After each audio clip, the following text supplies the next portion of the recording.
Welcome to Cheater Confessions. Let's get started with today's story. I'll never forget the night I first noticed things beginning to tilt. Sophia and I had been married for 4 years, living in a modest house in Austin. I had a solid job in logistics, one that had offered me a promotion overseas twice already. Each time I said no. Sophia didn't want to leave her family, especially her mother, Linda. She told me, "I can't imagine being so far away. We're building our life here." And I believed her. Earlier that year, she decided to start a wellness business. It began as yoga classes in the park, then talk of retreats, then late nights at a shared studio downtown. At first, I was proud. She seemed energized, focused, and excited in a way I hadn't seen before. Then she told me her ex, Michael, was joining as a strategic partner. She framed it as business only, nothing more. I raised an eyebrow, but she brushed it off with a laugh. "We dated for 2 months in college, Brian. He's practically a stranger. Don't be weird." The first Saturday she stayed out late. She came home around midnight, saying they'd been working on a presentation. The second Saturday, it was 2 in the morning. By the third, she simply didn't come home at all until Sunday morning. One night, as she was getting ready to head out, new dress, perfume she rarely wore even on our date nights, I asked, "Do you really need to spend every weekend working with him?" She turned, mascara brush in hand, and sighed like, "Brian, it's business. You've got to stop being so insecure. Michael has connections. This is good for me. For us." I didn't argue. I just nodded. But inside, I felt the ground shift. I had already passed up a life-changing promotion to stay here with her. And now she was giving all her weekends to a man who used to be more than a friend. It wasn't the perfume that bothered me. It was the certainty in her voice when she dismissed my concerns, as if my trust was the problem, not her choices. And that was only the beginning. The pattern didn't change. It grew sharper. What started as Saturday nights at the studio became retreat planning weekends at a cabin Michael rented out by the lake. She said it was peaceful, perfect for brainstorming. I asked why she needed a cabin for that when we had an office at home. She said I wouldn't understand. On a Friday evening, Sophia came into the living room holding her overnight bag. "I'll be back Sunday night. Michael and I are mapping out the entire retreat calendar. It's a lot of work." I looked at her. 2 full days at a cabin with your ex doesn't sound like work, Sophia. It sounds like a vacation. She rolled her eyes and tugged the zipper closed. "This again? Brian? It's professional. If you can't trust me with Michael, maybe we shouldn't be together." The words hung there, heavy and sharp. I studied her face, waiting for her to flinch, to take it back. She didn't. Finally, I nodded. "Fair point." Her eyes narrowed. "What's that supposed to mean?" "Exactly what you said. Maybe we shouldn't be together." She laughed, a short, nervous sound. "Don't be dramatic. I was just frustrated. You know I don't mean that." But I didn't argue. I stood up, walked into my office, and opened my laptop. An email to my VP had been sitting in drafts for weeks, waiting. Offer accepted. Ready to relocate in 2 weeks if needed. I clicked send. Sophia left for the cabin that night, tossing a casual "see you Sunday" over her shoulder as she walked out. When she came back late Sunday night, I was sitting at the kitchen table. Without hesitation, I told her, "I'm taking the Singapore position. They'll set me up in corporate housing until I find a place." Her cup froze halfway to her lips. "You're kidding." "No, I'll be gone in 2 weeks. You should stay with your mom while I move. It'll give us space." She shook her head. "Brian, you can't just run away from us. This is ridiculous." "You gave me clarity," I said evenly. "I'm acting on it." For the first time in years, I felt calm. A few days after I sent that email, the truth walked straight into my inbox. Her name was Elena. She introduced herself as Michael's fiancée. The message was short, but direct. "I think your wife and my fiancé are spending more time together than either of us realized. I thought you should see this."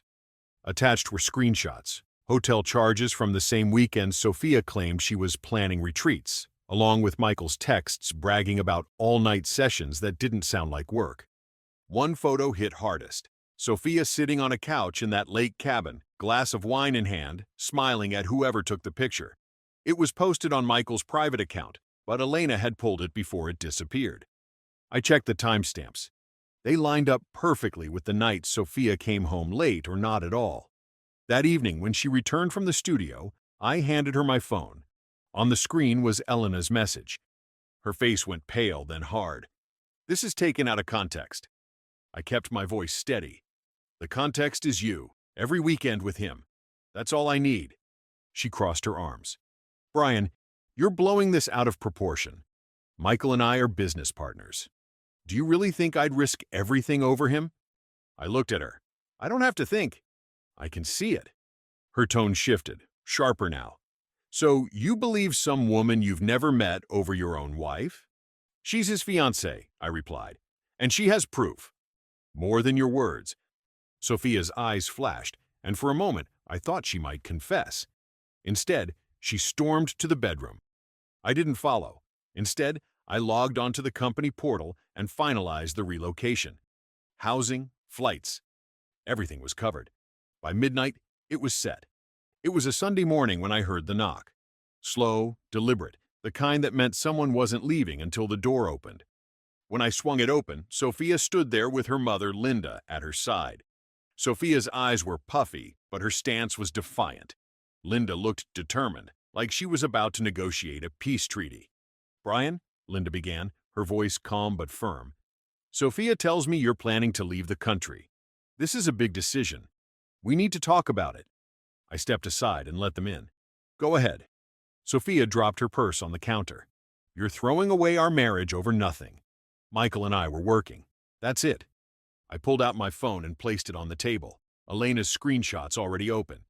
"This is your nothing. Hotel charges, photos, texts. I didn't go looking for them. They found me." Linda leaned forward, her brow furrowed. "People make mistakes, Brian.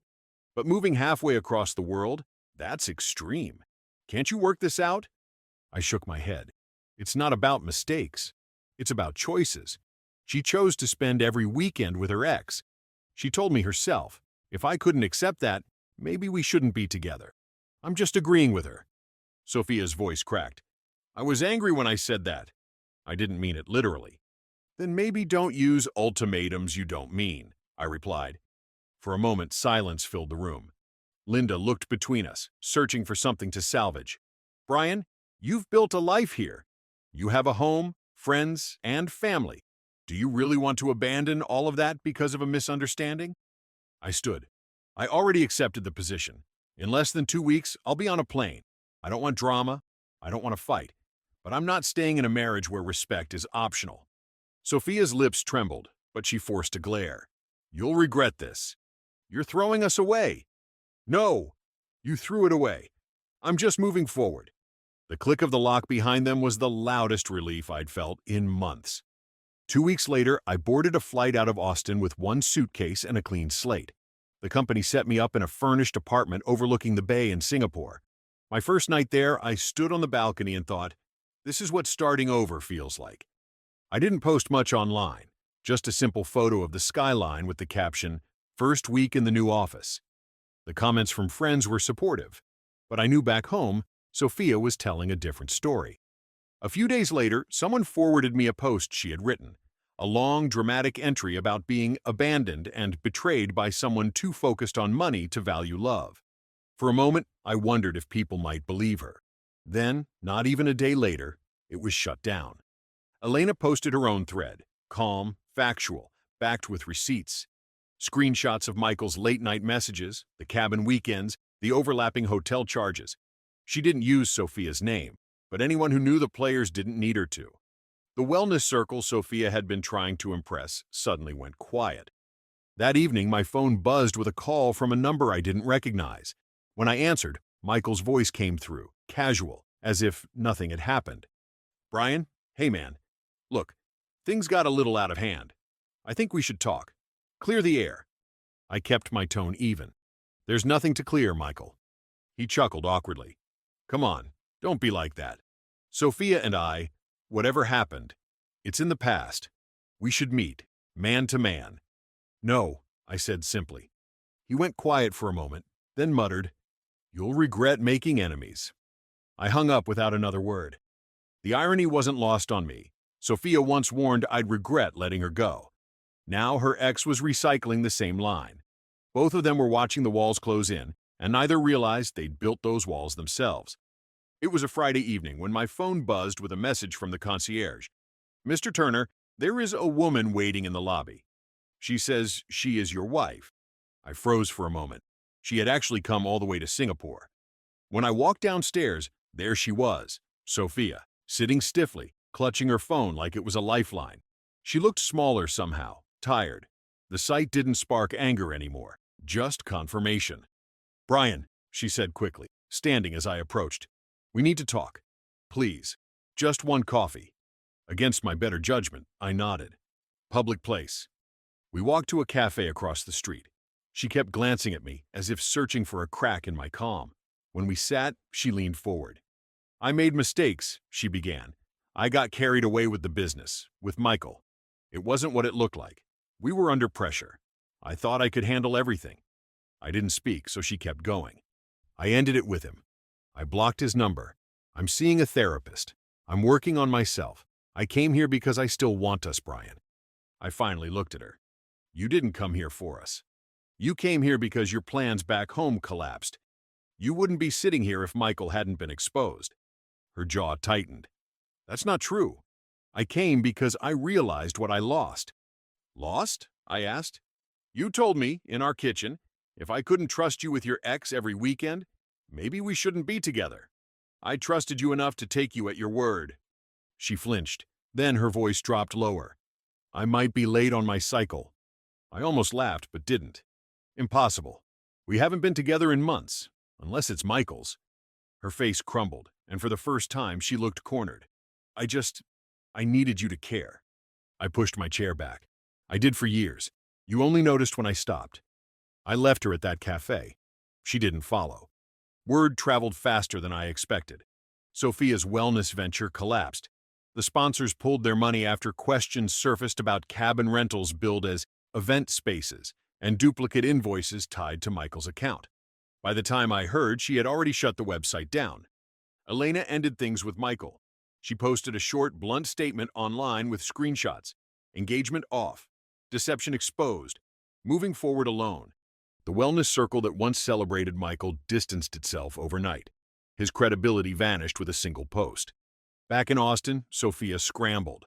A mutual friend forwarded me one of her messages. Her words painted her as the victim of betrayal, abandoned by a husband too cold to fight for her. But the truth was already public, and people weren't buying her story anymore. My lawyer drafted and sent the divorce papers a week after I moved to Singapore. I'd already made my decision the night she gave me that ultimatum. The process was simple. I mailed the documents to her address in Austin. 2 weeks later, the envelope came back with her signature. Nothing else. When I filed the final copy, I felt lighter than I had in years. No anger, no sadness, just the quiet relief of closing something that should have ended long ago. One evening, I received a call from Linda. Her tone was softer than before. "Brian, I owe you an apology. I pushed you too hard to stay. I thought Sophia was just chasing a dream. I didn't realize—" She trailed off. I kept my answer polite. "Thank you, Linda. I hope she figures things out." I didn't add more. I had no desire to reopen that door. Meanwhile, Singapore was steadying me. My work thrived. New team, bigger projects, clear purpose. On a quiet Saturday, I met Maya at a publisher's networking event. She was sharp, grounded, nothing like the chaos I'd left behind. We spoke easily, laughed without effort, and exchanged numbers without pretense. I didn't rush anything, but I felt interest without tension. That night, I thought about Sophia's words in our kitchen. "If you can't trust me with Michael every weekend, maybe we shouldn't be together." At the time, it felt like the beginning of the end. Now I saw it clearly. It had been the start of my freedom. 6 months later, Singapore felt less like an assignment and more like home. The company extended my contract into a permanent position, with another raise. I accepted without hesitation. Life moved forward. Maya and I began spending more time together. Dinners, bookstores, long walks. Nothing rushed, nothing forced, just steady ground. She knew the whole story, and instead of drama, she laughed at the absurdity of it. The truth is simple. I didn't lose her. She lost me, and I walked away stronger. Thank you for watching.